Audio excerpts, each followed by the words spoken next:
Good afternoon, everybody. This is Patrick from the Poison Pen Bookstore with another of our virtual events today. And today we have two authors. C.S. Harris is going to be discussing her new book, What the Devil Knows. And she has signed a batch of books, which should be wending their way to us very shortly. And then Annalee Huber has a brand new book out called Wicked Conceit. Very pretty cover. Beautiful.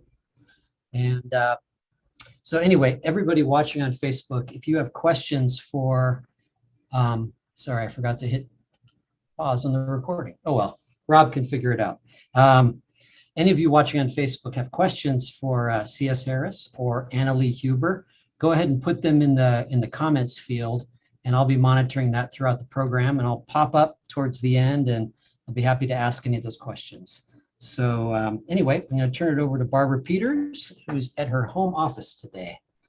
Thank you, Patrick. I love the way, now watch this, he will just disappear. It's so cool, like a magic trick. Bye, Patrick. Yeah. There he goes. I love it. So I'm delighted to see both C.S. Harris and Annalee, two of my favorite authors with two of my favorite series. And as I said in an Instagram post I made today, although I mistyped, they're actually only set 18 years apart. 1814 in this book for C.S. Harris and 32 for Annalee. We're in London in 1814 and we're in Edinburgh, where the weather is terrible, in 1832. But one of the things I wanted to point out was, and one of the things that really differentiates the books, if you look very closely at the cover, look at all the clothing that Lady Darby is wearing. And you can see that we have gone from the Regency style. Those of you who watch Bridgerton and you saw them all in their muslins with their, little scoop necklines and little sleeves, and it's a wonder they all didn't die of pneumonia or whatever, especially the ones who, what was the phrase? They damped their muslins so they would be even more transparent and, seductive or whatever. And then in Edinburgh in 1832 in March, Annalee goes to great lengths to describe what Lady Darby is wearing. She's in ermine, she has an ermine collar and she's in all this heavy clothing. And I think it's amazing how fashion changed so quickly. Really is. We've gone from Regency, which is not yet George IV, to the reign of King William. Which William is it? Is it William IV, Annalee? It is. It's William IV. Yep. Okay, so he was the interregnum between George IV, the dissolute king who died, and Victoria, who came on the throne, was at, I think, 1839. So King William, who didn't have any legitimate children, although he had something like 10 illegitimate children, but anyway. So he's this kind of forgotten king. And I think it's great that you are exploring those years when he was on the throne, because hardly anybody ever writes about that.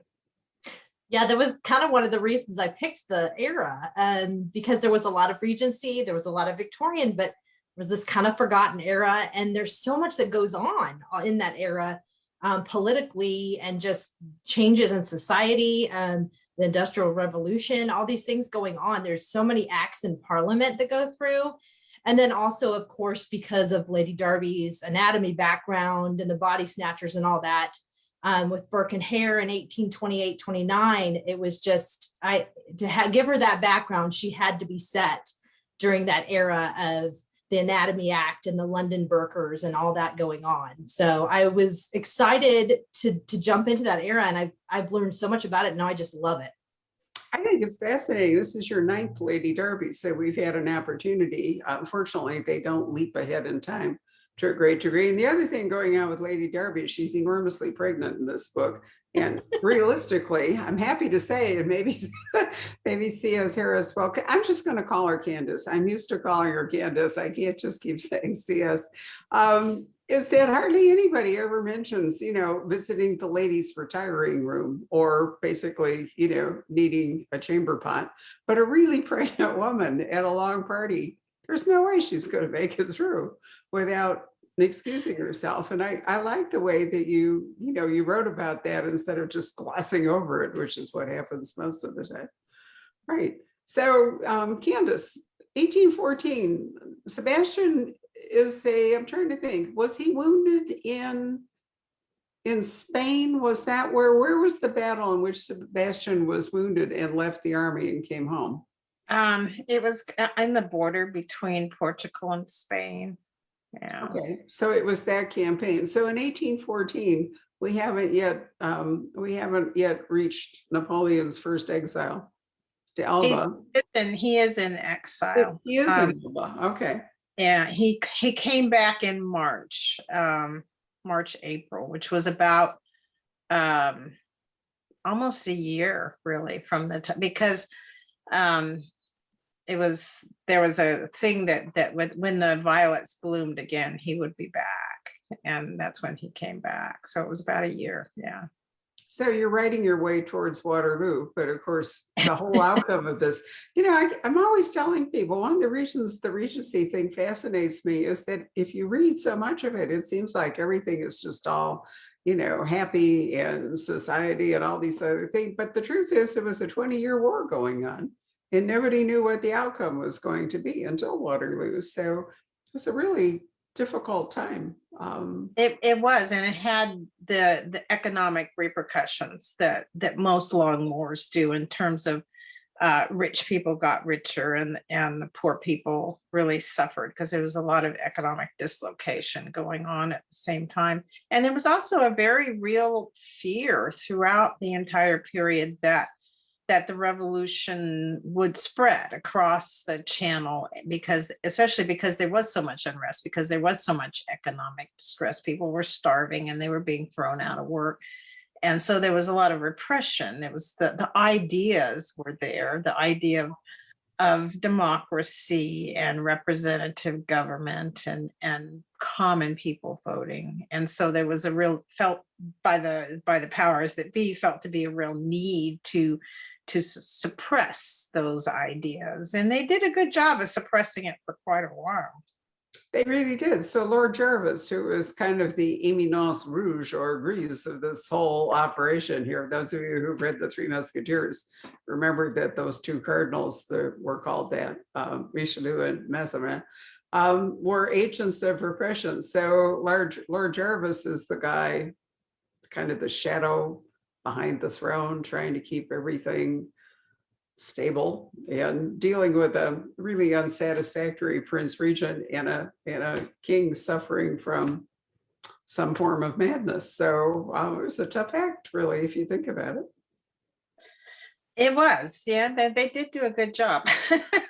It's but those were ideas became more and more common as time went on. And as you were saying earlier about the difference in the costumes, and one of the things that I find so fascinating about the Regency period is that the 18th century was very decadent and very free morally. And so the Regency is kind of a period that's sandwiched in between the 18th century, which was very open in terms of because of what we think of the Enlightenment, which gave birth really to the thinking of the United States. That was all in the 18th century movement. So the Regency is sandwiched between the 18th century Enlightenment and then the really repressive Puritan spirit that took over the country in the Victorian period.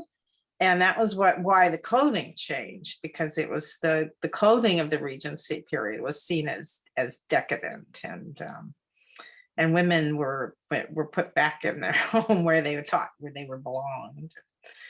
Oh, the clothing really is amazing. For anybody who watched Bridgerton, I thought they did a spectacular job with the clothing. I was really impressed at how well they did that. But it's really interesting to read your two books, because things that go on in the period that you're writing about, Candace, are the things that led to much of what Anna Lee is writing about. The reaction, and see, wasn't the police, wasn't the Robert Peel, did he pass the Police Act in 1832? 1829.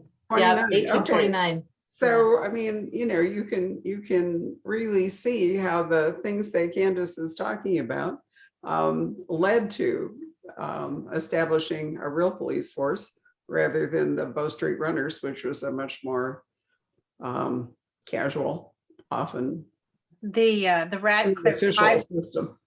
and the Ratcliffe Highway murders that I talked that kind of form the basis of the What the Devil Knows. Those actually, it was in reaction to those that the first calls to create a nationwide, a citywide police force really came about, and it took them another almost 20 years to finally get it passed. But it really dated back to those 1811, those horrific murders, which they hadn't seen anything like that in London. They having two entire families, including children, murdered in their own homes. It affected Regency London the same way that Jack the Ripper murders did later in the Victorian era, that people just were afraid to go out in the streets because it was just, and they really didn't have that many murders in those days.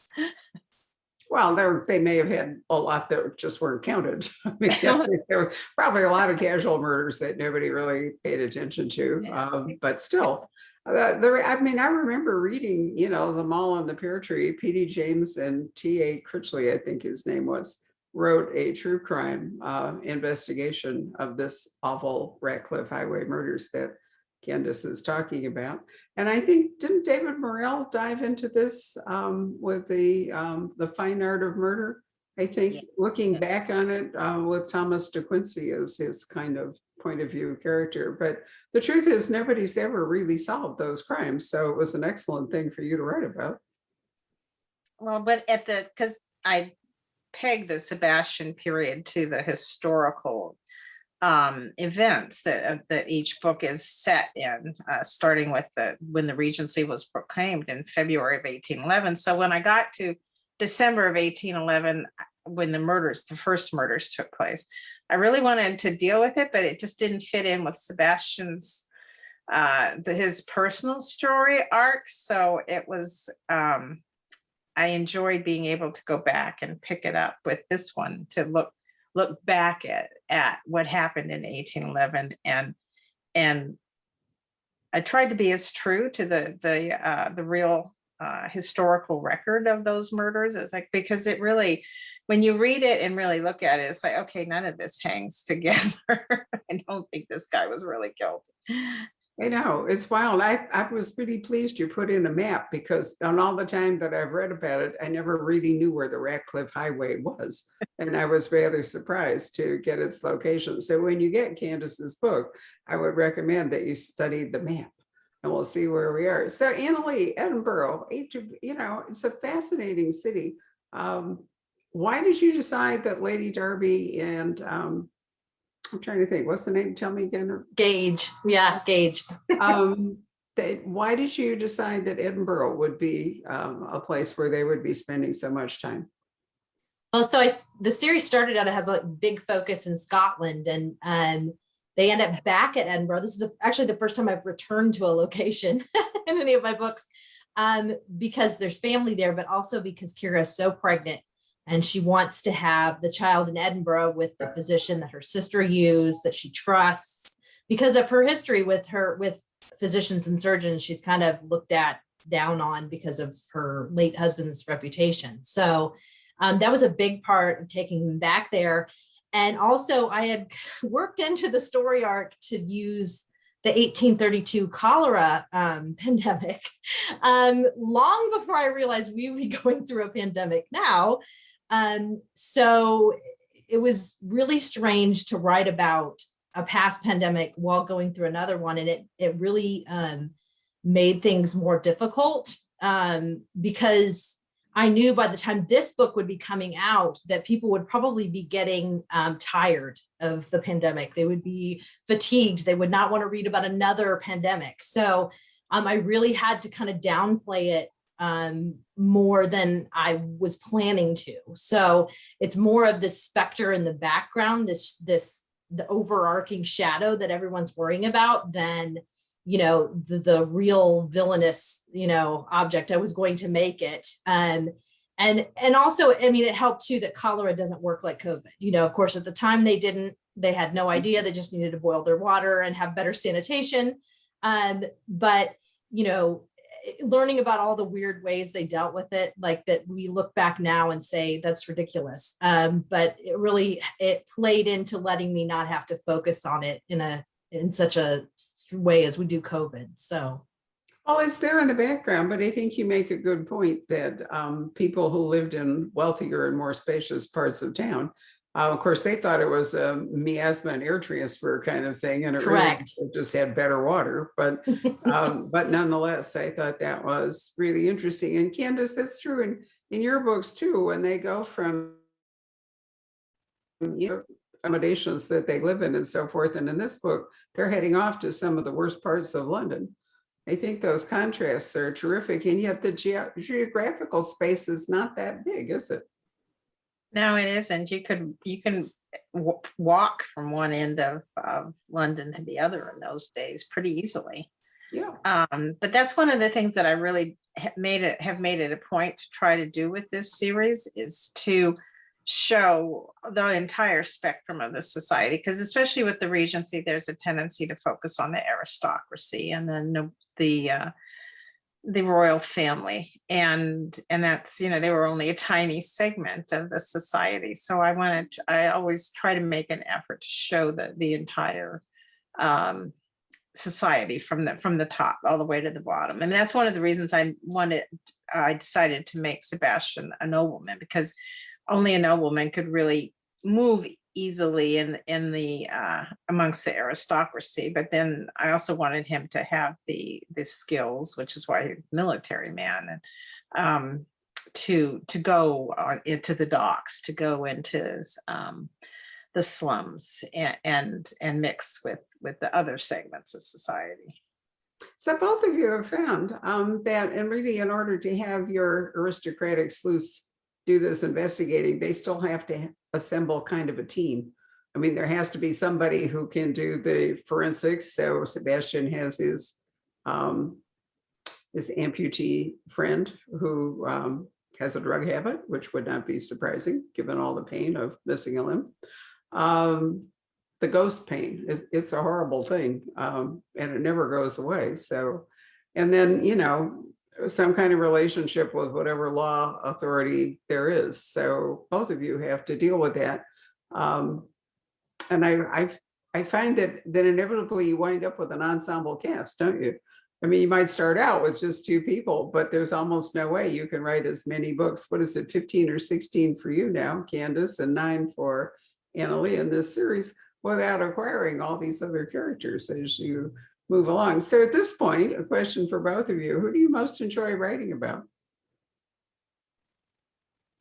Who did you say? I didn't quite hear. No, which of your characters at this stage do you really most enjoy writing about? It doesn't necessarily have to be your lead characters at this point. I would say I do enjoy writing the kind of rascally characters I have. They keep coming back, whether it's Bonnie Brock Kincaid, the Edinburgh head of the Edinburgh gang, or Lord Marsdale. He's quite a rascal. They're just fun because they're irreverent, so you can have them kind of just say what someone else would never say. So I find I enjoy writing those characters. I think I actually enjoy them all, but maybe one of my favorites is Jarvis, because he is such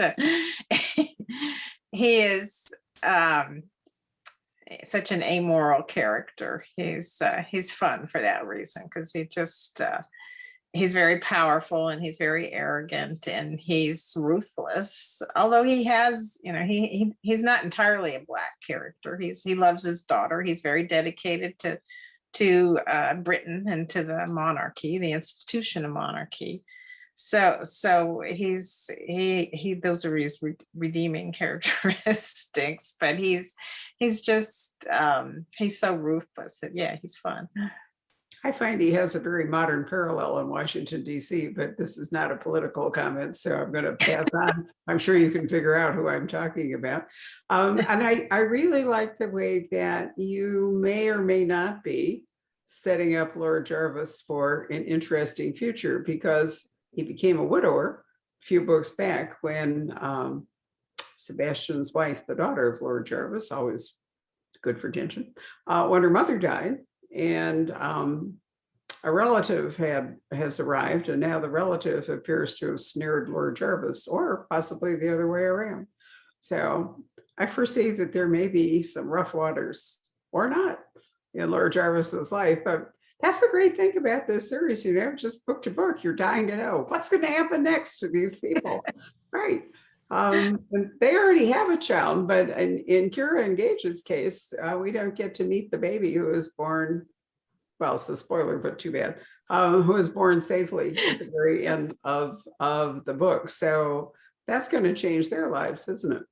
Absolutely. Yeah, completely. I'm working on book 10 right now. So it's interesting working out how to juggle all that, make it work and be realistic. And yeah, it changes the dynamic of it. Oh, it does. So far, Hero and Sebastian have just one child, and you will have to make a decision with Lady Darby and Gage whether one child is going to do it, or whether, I always wonder, were people naturally infertile, or did they really practice great birth control, or did they just sleep in separate bedrooms for the whole time, or because some of them have very large families, but some of them had amazingly small families for the time. I think women always had ways. They knew how to do something about it. You see the ones that had 17 kids, and you're just like, oh, honey. I know. And I've always felt, this is really retrogressing, I've always felt so sad for poor Queen Anne, who had 18 births, only one of whom survived, and he didn't survive for long. So clearly there was some terrible RH problem, or some, dreadful incompatibility there. But I thought, imagine being pregnant 18 times and all of your children would be stillborn or died. It would be just, I can't even imagine that. Heart-wrenching. Yeah. And physically wrenching too. Yes. Yeah. Just to survive it physically at a time when, every childbirth was potentially a death threat, either from infection, because nobody even knew to wash their hands, which is where childbed fever was spread, to, to bleeding or all kinds of complications. It was really frightening to be pregnant. I think that Lady Darby's sister, who has 4 children? Yes. But 2 of them have nearly killed her. So you have yes, to ask exactly. yourself, what kind of marriage is she going to have if being pregnant may very well be a death sentence? That actually happened in, God, was it a Georgette Hare or some book I read? A Pirate on the High Seas, and he captures a Spanish princess. Was it really? I can't remember. But anyway, it was, or Spanish lady. But anyway, it was clear that another pregnancy would kill her. And so she got pregnant and it killed her. It was, just a choice that they made. And I've always wish I could remember which book that was, but it made me so sad thinking about it. Yeah. Well, on more cheerful grounds, let's talk about the Ratcliffe Highway murder, Candace, because it's a real thing. So if Sebastian's going to investigate it, first of all, how does he get sucked into the investigation?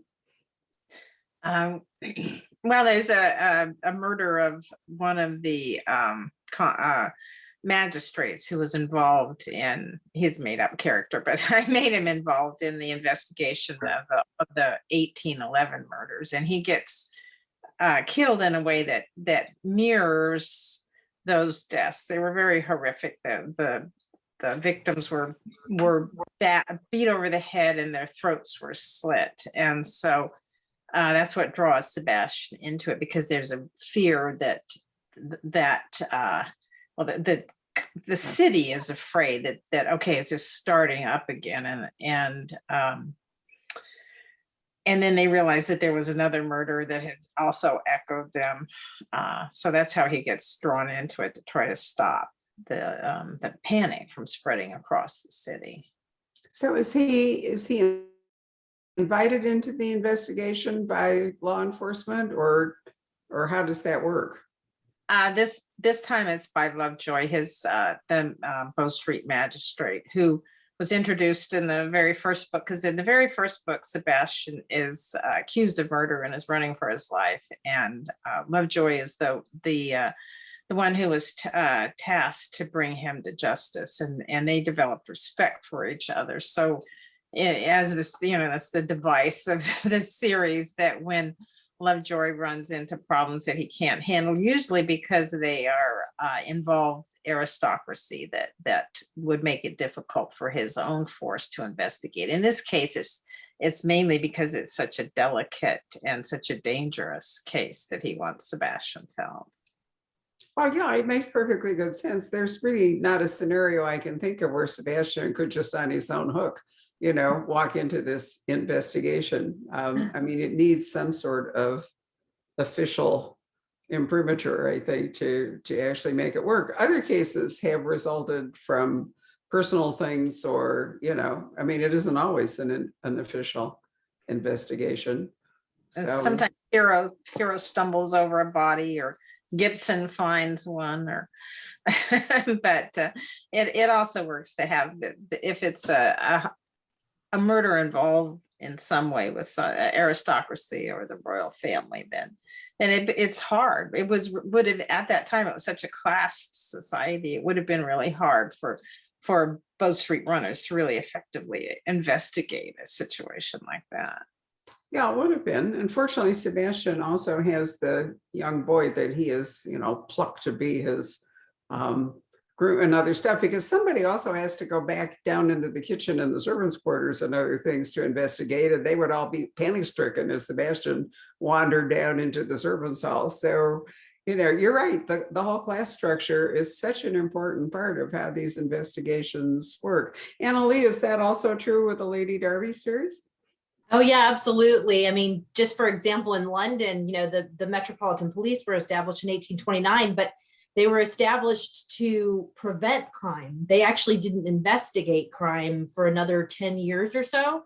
And the Bow Street runners were still used to do investigations, but like in the Regency, the upper class didn't want them in their homes a lot of times. I mean, so that's kind of where gentleman inquiry agents came into it. And there was also parts of London where the Metropolitan Police didn't work. I mean, the city was actually separate from the Metropolitan Police for the first 10 years.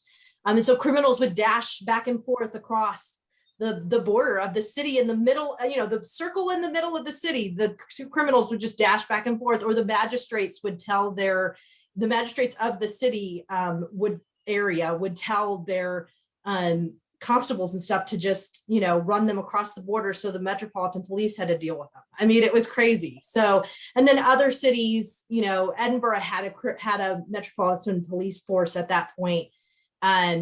But it was very different than what we think of it today. And it was very rudimentary. It was very early stages. And, a lot of places didn't have a police force at all. I mean, the smaller towns and things. So very different from now. So in this particular case, give us some, your pitch. What's the crime that's going on, and how did Kira and Gage get involved in it? Yes. So the plot for this book was actually inspired by a book I read called Murder by the Book by Claire Harmon. And it's actually about a true murder that took place in, it's 1839 or 40. So it's about 8-9 years later, of Lord William Russell in London. And during this era, there was this new genre of novels called the Newgate novels, and they were hugely popular. The authors would choose a criminal from the past, and they would basically glamorize their life almost and romanticize it. And one in particular, Jack Sheppard, he was a thief in the early 1700s, and he escaped from Newgate multiple times. And William Harrison Ainsworth wrote his book. Well, it was hugely popular. Then the theaters picked it up because they didn't have to pay the authors to use their work. So they made their own play versions. They were in all the theaters in London and Edinburgh and all these places. And whether it was the, Theatre Royal or the Penny Gaffs, it was all over. Well, Lord William Russell's valet saw the play and basically blamed the play that it inspired him to commit this murder. So it was this huge scandal. There was this discussion about, whether authors were responsible for the actions that were inspired by their books, something that almost goes on today. I mean, video games, were they going to cause violent people to be violent, So when I read about this, and I have Bonnie Brock in Edinburgh, he's this head of this criminal gang, I realized this was the perfect plot to use. And so this unknown author in Edinburgh writes a book about Bonnie Brock, knows all these things that Bonnie Brock has only shared with a very select number of people. And he's furious. And then these plays pick it up, and it's huge because he's this Robin Hood figure that everyone in Edinburgh, the lower classes all love. And he's their champion. And so, you know, and then of course the author has this, you know, vendetta against Kira and Gage also, and has to throw them in and you know, muddy their names. So that kind of sets it all off, and they get dragged into it because of that. And because also they know if they don't investigate, that Bonnie Brock will probably do something terrible. Oh, yeah, I can understand that. I read the book about Lord William Russell that came out, and I thought it was a really fascinating case. And wow, I love the fact that the theaters and the balladeers and so forth, you know, could avail themselves of this material without recompensing the authors, which I guess would give you some incentive for for wanting to write the book and feeling homicidal. Yeah, indeed. So only, what you're basically saying is only Kira and Gage could really probably investigate this with the cooperation of the police. And the same way that is often true in Candace's books, really only Sebastian and Hero can investigate a particular crime, again, with the cooperation. So, you know, God knows there are fertile plots for both of you in real life, aren't there?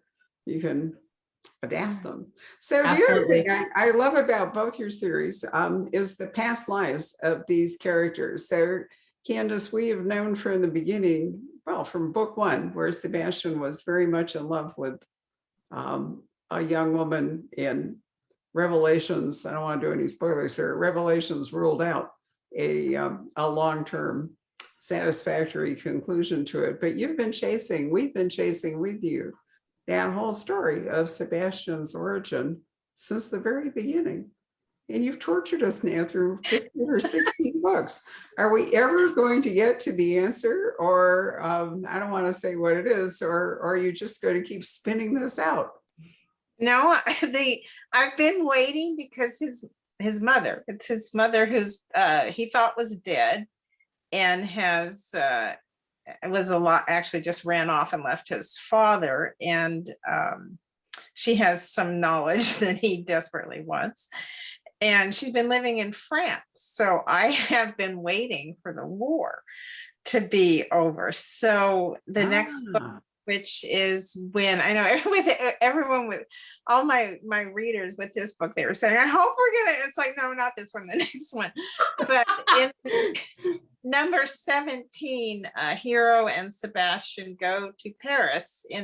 They're there in March and April, which of course is when Napoleon escapes from Elba and marches on Paris. So that's the timing of the next book. It's when Sebastian escapes. But we learn a lot, I promise. We learn a lot in that book, because he goes there to find his mother, and he finds out some things he's not quite ready to hear. So well, I can hardly wait. I mean, it's like a gigantic soap, you know, it just goes on and on and on. But it's so much fun. And it also, it's not just Sebastian. I mean, there are terrific repercussions for his father, who can't remarry because he's not divorced, which was a difficult thing to do. Sebastian is greatly at odds with his sister, you know, so it doesn't make for a happy family situation. And sometimes what we learn is that an heir and a spare is just not enough. Yeah, right? he had older brothers, both died. Right. Yeah. In some families. So what are we going to learn about Gage? Yeah, so readers who've read the previous book know there's a secret that Kira's been keeping that she learned in A Stroke of Malice. And I guess it's not really a spoiler. I mean, the book's already out.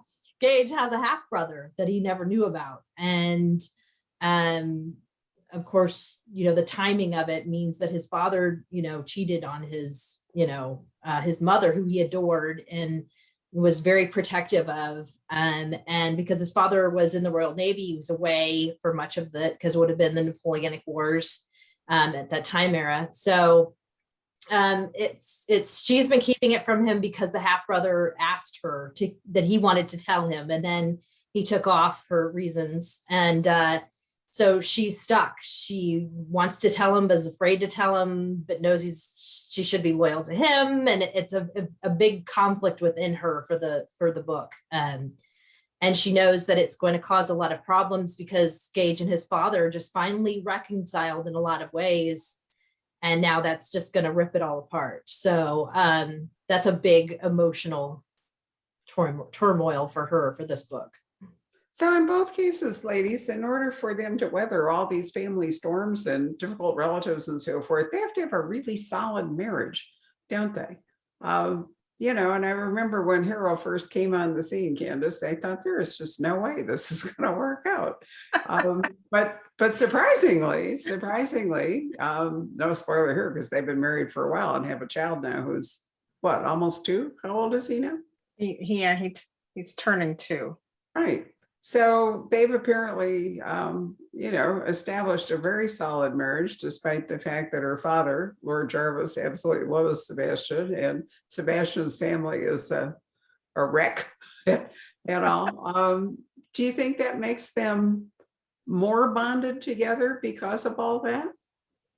I think it does. Yeah, because he's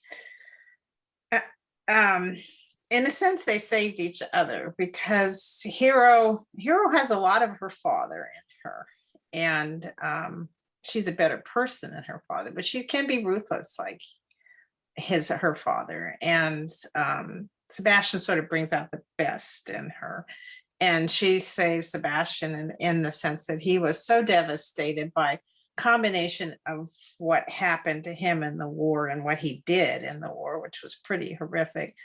And then all the revelations about his father and his mother and the woman he was in love with that he couldn't marry because of it. So he was kind of in a, you know, drink himself to death sort of downward spiral when she entered his life in a big way. And so they definitely have grown together over the years. And they have a child too, which, you know, is, and Lord Jarvis has to remember that his grandson, his only grandson so far, because Hero's his only, well, so far, his only child, but he's marrying again. And while women may get past the childbearing age, men can go on fathering children for a really long time. I love the scene when Hero goes to hear the announcement of the engagement of Lord Jarvis and the cousin. And I thought to myself, I can hardly wait to see what comes of this. Yeah, I have lots of devious stuff planned with. I'm sure you do. I know. It's just so great. Right. And Annalie, you've given Kira a really horrendous backstory for people who don't know. Why don't you, because it's certainly no spoiler at this point, her first marriage was really awful. Yeah.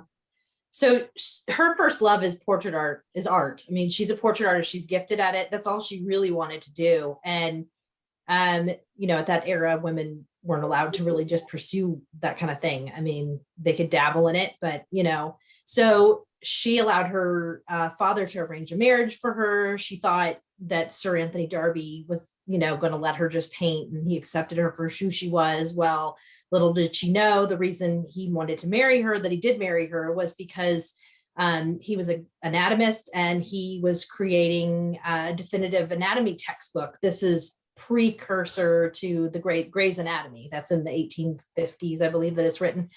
And he is stingy and he doesn't want to share credit. And so he's married Kira because she can sketch his dissections for the book. And at this era, gentlewomen had nothing to do with death. I mean, they didn't even attend funerals. So the fact that she's seen a scandalous body, that she's been around it, is just horrible. This is just this, she's seen as this figure that's, you know, unnatural.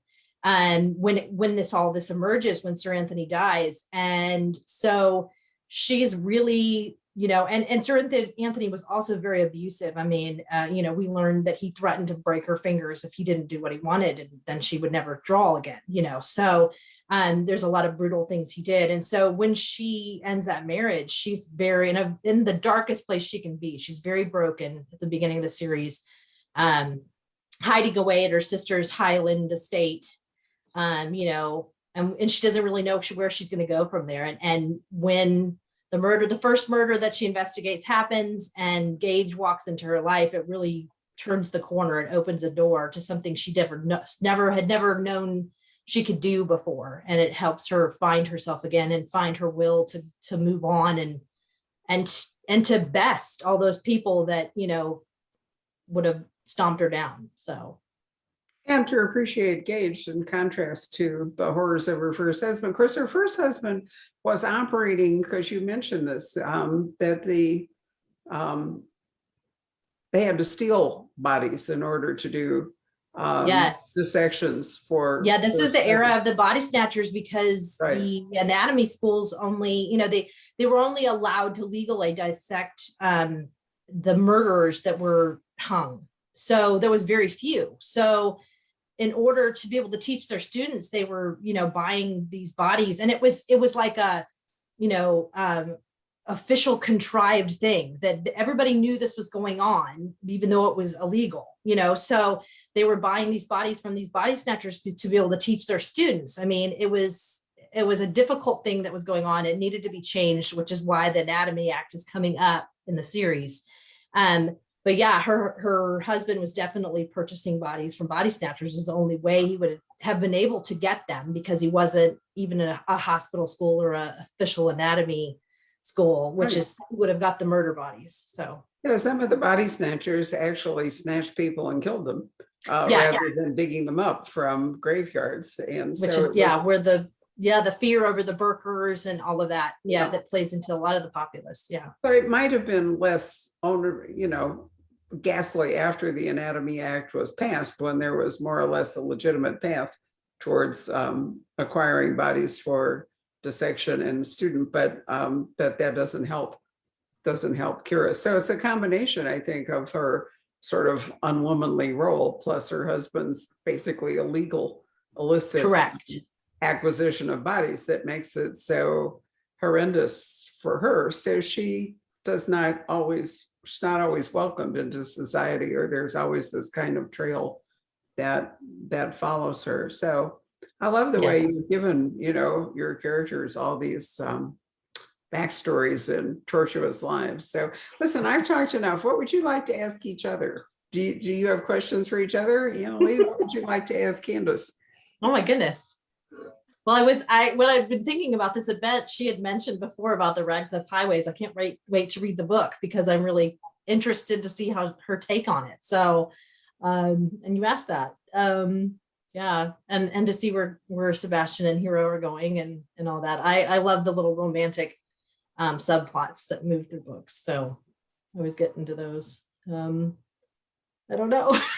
Not a question, just a statement, right? Okay, all right, Candace, what would you like to ask Annalee, if anything? Well, it was the thing that I was laughing about was the pregnancy, because when I had Hero pregnant, for one thing, because of the personal story arc, she was pregnant, and she had the longest pregnancy in history. I think it was like 4 or 5 books that she took. When is this woman going to have this baby? And then there was quite a few books that came right afterwards when she just had this newborn. And it was such a pain for me as a writer to deal with this woman who was heavily pregnant or just had a newborn, to that I was like, I don't know if I ever want her to be pregnant again, because just logistically, I found it really difficult. Did you find that? That's what I'm finding right now as I'm writing book 10 with her having had the baby. I mean, because this is the era where it switched, where the women didn't, the upper class aristocratic women didn't necessarily just send the baby off to a nursemaid. So it's like every 3 or 4 hours, she's got to be around the baby. So it definitely makes it tricky. I mean, you can't just send her off across the city all the time. So yeah, I have to tell you, I reread some of your books because I had remembered that. And I was trying to remind myself how you had handled it. So thank you for that. Oh, there's an actual moral question involved there, which is if you're pregnant, can you really throw yourself into danger? With such abandon. And that's also true once you're a mother. Can you really run the kind of risks that your characters end up running while they're doing investigations? And I think it certainly complicates things, but fortunately, this is the era of live-in servants. So, it's not like they're leaving the baby unattended for hours while they're going. Tasha Alexander writes at the end of the 19th century, now into the 20th, and her woman who's had, I'm trying to remember, twins, if I remember right. Yes. Yeah. She's Lady always Emily. going off, Lady Emily and Colin are always going off to like Santorini or Florence or somewhere. And you don't really ever worry about the childcare issue because that, back home at the manor house and all, there are relatives and servants and so forth looking after the baby. So once you get past the pregnancy and the early motherhood stages, you can kind of move it to the little easier. Yeah, right. Because they would have nursemaids, and they would eventually have a governess or a tutor or whatever is required. So parenting was not a 24/7 job once you get past where you are. But it's an interesting question. Do you want them to be pregnant more than once, or are they just going to have only children because otherwise it's so much work? Which comes back to, does that have any repercussions for their sex life? But it's a whole other deal. Love it. Maybe we should call Patrick up on that happy note and see if there are any questions from the audience. Here he comes. Don't you love that? I'm here. Yeah. What's really cool about this is that you have a lot of people watching, and quite a few of them are fans of both of your work. Yeah. Let's see here. Rachel from Adelaide, Australia. She says, I've just finished writing what will be the first book in a historical series, and I'm interested in any tips or advice Candace and Anna might have about writing a mystery series. That's it. That's a broad question. Good luck. Yeah. Well, my advice would be to give, of course, if you've already done the first, I was advised before I started mine to think about the development of the series going forward. And so before I even started, I had the whole personal story arc of Sebastian and his mother and Jarvis and Hero and Kat. I had all of that. I thought I would move through it much faster than I have. No, don't go any faster. It's great the way you do it. But I thought like by book 8 we'd meet the mother, but that didn't happen. So yeah, I would just advise plan it out ahead of time so that you know where you're going. It's easier to get a handle on it, I think. Yeah, definitely. If you're talking series, I'd piggyback on Candy's advice, and try not to write yourself into a corner.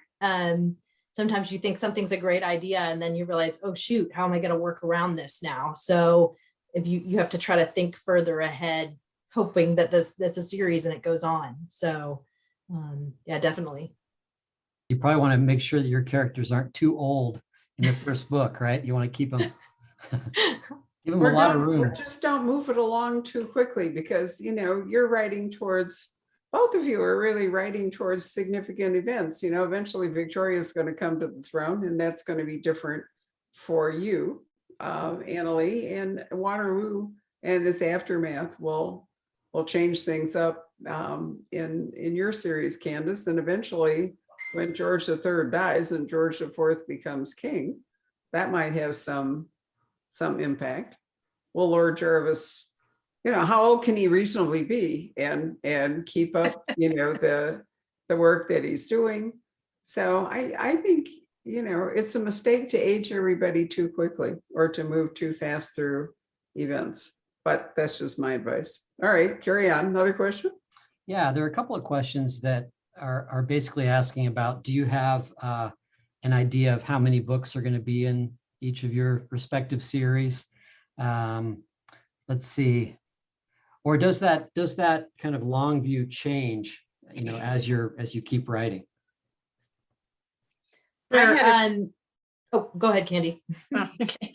I had originally thought I would take it to Waterloo. But the closer I got to Waterloo, it was like, I have all these unanswered questions. So yeah, that's not going to happen. So I may take it to the death of George III, but I'm not, that's 6 years away. So Well, yay, more for us.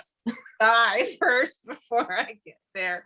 At 3 or 4 books a year, maybe 5. Sometimes I had the second murder. I had a murder happen 3 weeks after the first one. So that's the nice thing about writing a historical series, because with you can just go slow. Whereas with a contemporary series, I think there's always a tendency to your character ages a year in between each book.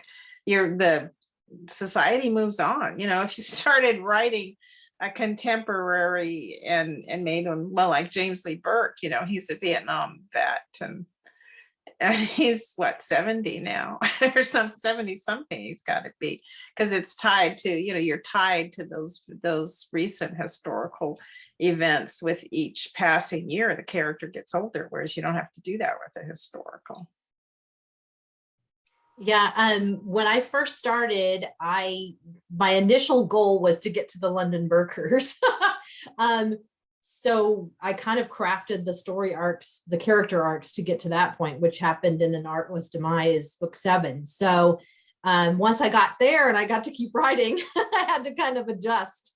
Right now, I'm contracted to write several more books, and then I have plotted out to like book, I don't know, what am I at now? 10, like book 14. So I don't know. I hope to keep going as long as people are interested. And I tend to have about 3 or 4 books. Well, really, yeah, about 4 books set in a year. So, so it just moves along very slowly. So I'm not sure when we'll get to Victoria in 1836, 37, when she comes to the throne. So I don't really have a place when I want to finish. I guess it's just kind of when I feel like the series should wrap up. Right. Well, you made an excellent point for you readers, which is if you keep on buying the books and supporting them, then the publishers will be interested in offering the authors contracts to write them. But, if you all fall away, then, because publishing is a business after all, if interest in the series declines among readers and purchasers, then that presents a real problem. So if you're, as I do, wanting to keep these 2 series going, buy books.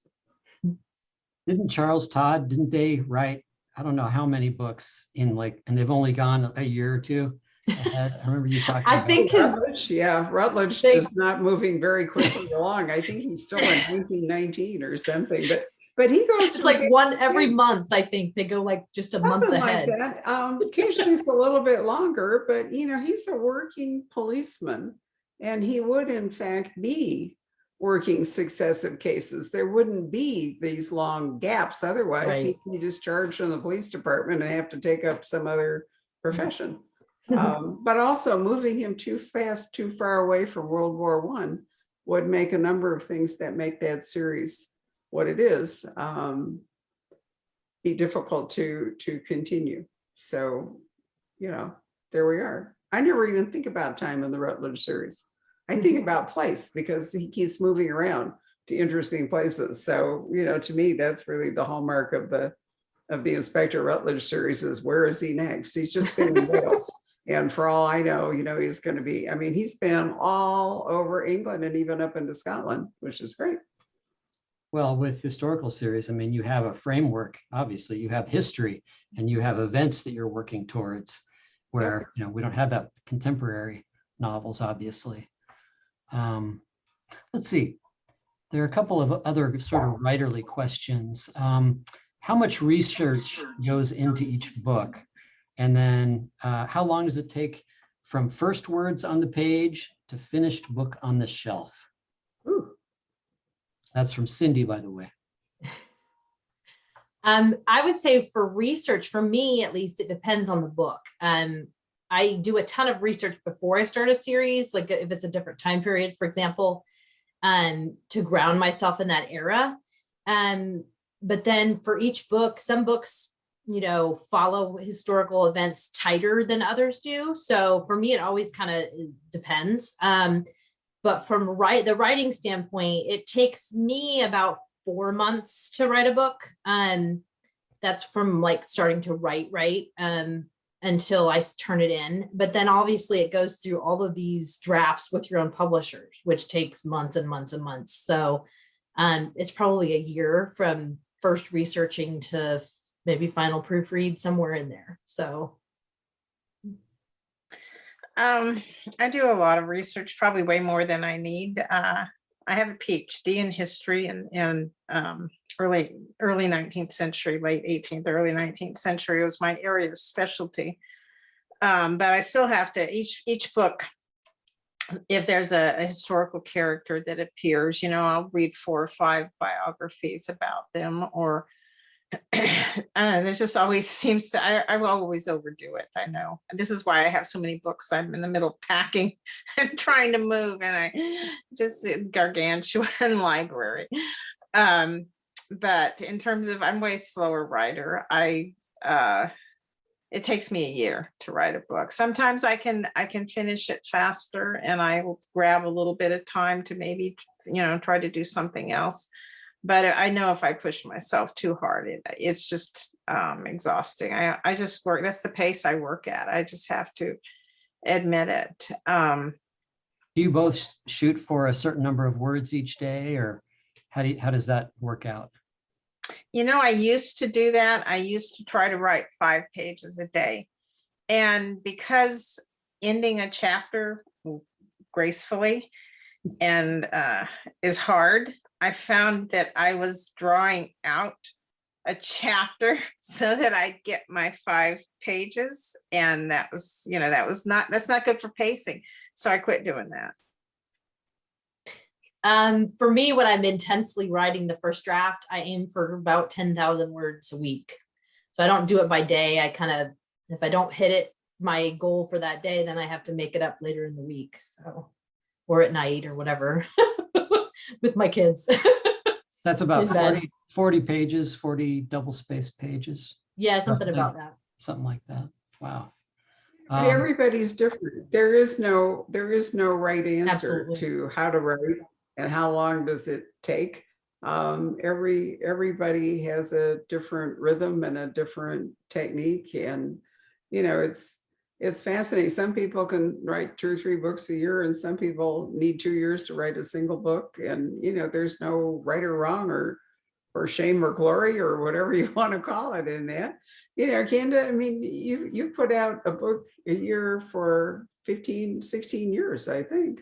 I don't remember you ever missing a deadline. So somehow you managed to get it done. No, I haven't missed. Well, the only deadline I missed was when my mother died. She was in the hospital for a month and then died. And I found it really hard to write after that. So I was a couple of weeks late. But yeah, I even hit my deadline after Katrina, which our house flooded and we were literally refugees for 11 months. I mean, I have written some other books. I've written 4 other books. I wrote 3 thrillers in that time. And then I also wrote a standalone coming of age historical set in the Civil War, Louisiana. So sometimes I can, you know, I have a few months left over that I can devote to another project. Sometimes I'm pushing my deadline. Yeah, it's just, it depends on how well the story is working and what else is going on in my life. This year, since I'm in the middle of moving, it's not going to be good, but hopefully this book I've already finished the next book, the Paris book, which talk about research. That one I really had to do a lot of research for, because it was, I mean, Paris, I lived in Paris for a year, but the Paris I knew was not the Paris that Sebastian was experiencing. So just making sure that the buildings that I, you know, were, and the streets and street names all changed. So that kind of thing influences it too. Just how much research is involved in each book can add a lot of time. I've had a little I used flurry an of unfortunate questions. word. I shouldn't have said, you hit your deadline. What I really should have said was that a book has come out Oh, every year, and whether, that's a much fairer description, because you've been, April is like C.S. Harris month as far as I'm concerned. Every year, I really look forward to it. And that in that, it's been a pretty steady rhythm, but how you got there, whether you pushed your deadline and shortened up the editorial process or whatever, doesn't really affect the reader. no. We still get a book, right? However it Well, works. behind the I'm sorry, Pam. Well, it's Hmm? funny, there weren't that many questions and now there are a flurry of new ones. So let me get through some of these. These are good. Our friend LJ Roberts, she says, one of the things I most appreciate about C.S. Harris's books is that although Hero does get involved in the investigations, she seems to do so in a style appropriate to her rank and situation, rather than go running off on her own. Was that a conscious decision? It was, yeah, it definitely was. I think probably because as a historian, I'm always very conscious of trying to be true to the period, and especially for a woman of her station and one who is as aware as she is of what she owes her family and her name. She's not going to do something that's going to damage her reputation or damage her family's reputation. So that's one of the reasons I have her doing those interviews, is because it keeps her active. And yet, even though that's just the fact she's doing those interviews, she's kind of pushing the boundaries a little bit. It's not to the extent it would be as if she is going off, putting herself in danger. Yeah, I can't see her deliberately doing that. Especially now with the baby. Yeah. Yeah. Kiaran, I think Kiaran asks, Anna Lee, when is the next Verity Kent book coming out? And how hard is it to write in the two time periods of these series? Going back. Yeah, sorry. Book 5 comes out August 31st. It's called Murder Most Fair. Yeah, I get asked that a lot. I actually don't have a lot of trouble bouncing between them. I think because even though they're only 90 years apart, it's so different. The society, the language, everything is so different. The clothing, I mean, that, Verity would not exist in 1832 and Kira would not exist in 1919. So when I'm writing them, I can hear their distinctive voices. And so it just makes it, and even the plots, I mean, just the changes in forensics and policing and all those kind of things, they're so very different, so, and I love, for me, it's a refresh. So by the time I'm done with Lady Darby, I'm raring to go on the next Verity Kent. So it keeps everything fresh for me. Let's see here. Then we should probably call it quits here, but Jessica asks, she says, do you have any characters, this is awkwardly phrased, that you've pulled characteristics from people you know in real life? I maybe use like tics that I've seen people have, or like a feature, but I don't pull characters whole cloth from somebody I know, I guess is what I would say. And I don't like pick a celebrity that my character looks like or anything like that. Maybe just little pieces of people or things I've seen them do, but that's about it. Yeah, I'd say tics, habits, characteristics. That like there's a fair amount of my husband in Hendon. Just some of the mannerisms that I was very offended one time when somebody said that I wasn't very kind to Hendon, and I obviously didn't like him. It's like, wait a minute. How funny. Oh, that's really a wonderful story. I love that. So I'm married to him, but no, I don't really like him. I think that's what Jessica was getting at. Yeah. Yeah, that's interesting.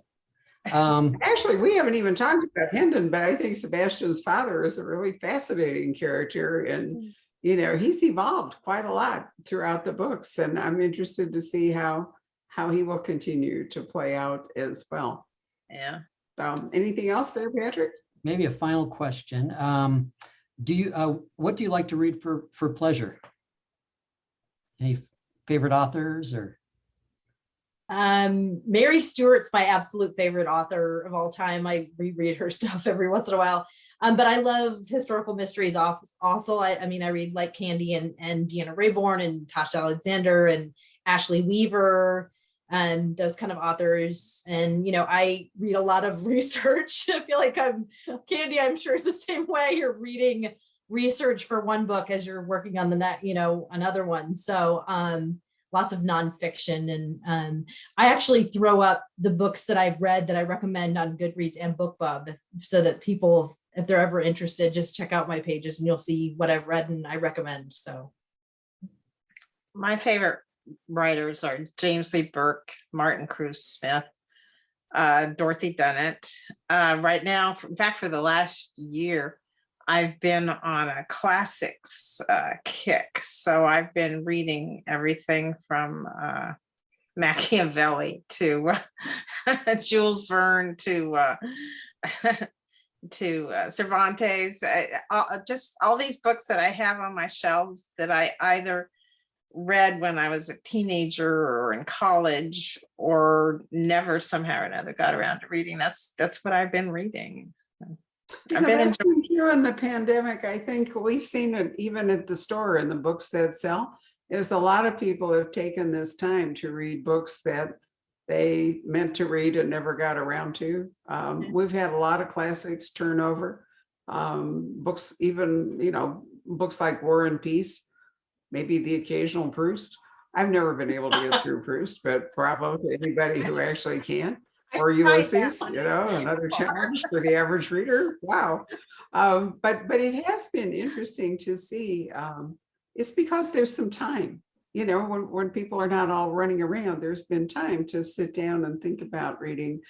I cleaned my office. I forced myself to, and it's really hard for me. Every time I let a book go, I think that's a book, you know, it's almost all advanced reading copies in my office. That's a book I might never get to. And, you know, will I be, and you can't tell whether you'll be sad that you missed it. But at some point you have to move on. You know, there's only so many books you can read. And it's always hard. I think for a reader, letting a book go is really hard. So on that note, fortunately, we have plenty of books at the Poison Pen, so it won't be a problem. Let me recommend that you, A Wicked Conceit. And in fact, if you're looking for a new series, I can't recommend enough that you go all the way back to the original Lady Darby. Was that The Anatomist's Wife? Was that the title? yes, Right. yes. It's only 9 books. You can work your way through it. And then, of course, I've been reading Sebastian from day one. It's one of my all-time favorite series. I live, as I've already said, every April. That's my treat. So we happen to have all of them at the Poison Pen. You can read them in order, or you can start somewhere and go backwards and go forward, but you can't do any better. If you watched Bridgerton, I personally think that Candy's books are superior. And I wish that they would be televised, but then you'd have to get into, you know, murder and other stuff instead of just lots of sex on the stairs and other sorts of things that I thought were somewhat improbable in Bridgerton, just from a pure discomfort attitude. We watched it, my husband and I, and Dana Stefano now, and some of the sex scenes, we all went, ow, you know, rather than, ooh, it was just too funny.